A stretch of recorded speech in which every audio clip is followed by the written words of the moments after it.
I just didn't feel I wanted to go on living.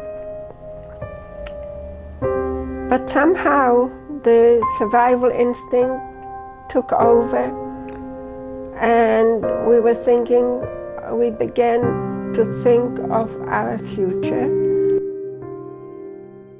In 1943, 12-year-old Sally Zielinski was taken from her home in the middle of the night and moved to a ghetto. There, she and her large family were packed into a small room with 3 other families living the same nightmare. A month later, she was torn away from her parents and younger siblings and sent to a forced labor camp where she was reunited with her older sisters. When faced with the difficult decision to keep kosher and starve or go against food laws and live, she chose life. Sally's story is one of courage, hope, and resilience.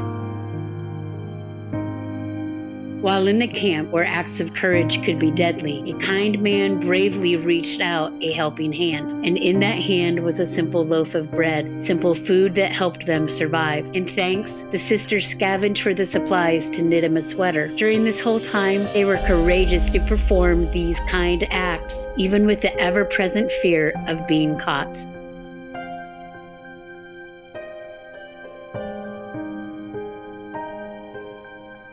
Later, the sisters held on to hope by holding on to each other, but that was hard at Bergen-Belsen because they were assigned different jobs. When Sally caught typhus, she was horrifically thrown into a mass grave where she had to claw her way out. Sally believed she could survive, and her hope for a better life after the war saved her.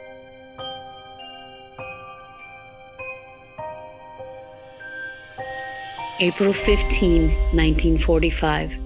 The day they had waited for so long finally came.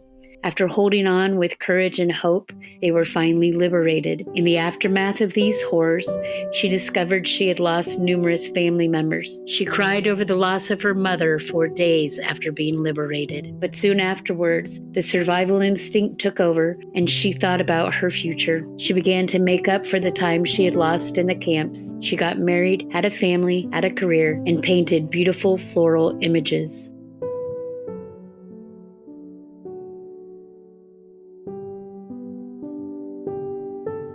Visually uplifting, bright, and full of detail, the paintings by Sally Roisman are not what many people would expect from a Holocaust survivor. Looking at them, I wondered what she pulled from to inspire her to make something so beautiful. Sally's paintings show the world one lesson, that by having hope and courage, you can make it out of dark times. With every brushstroke, Sally painted a picture of her resilience.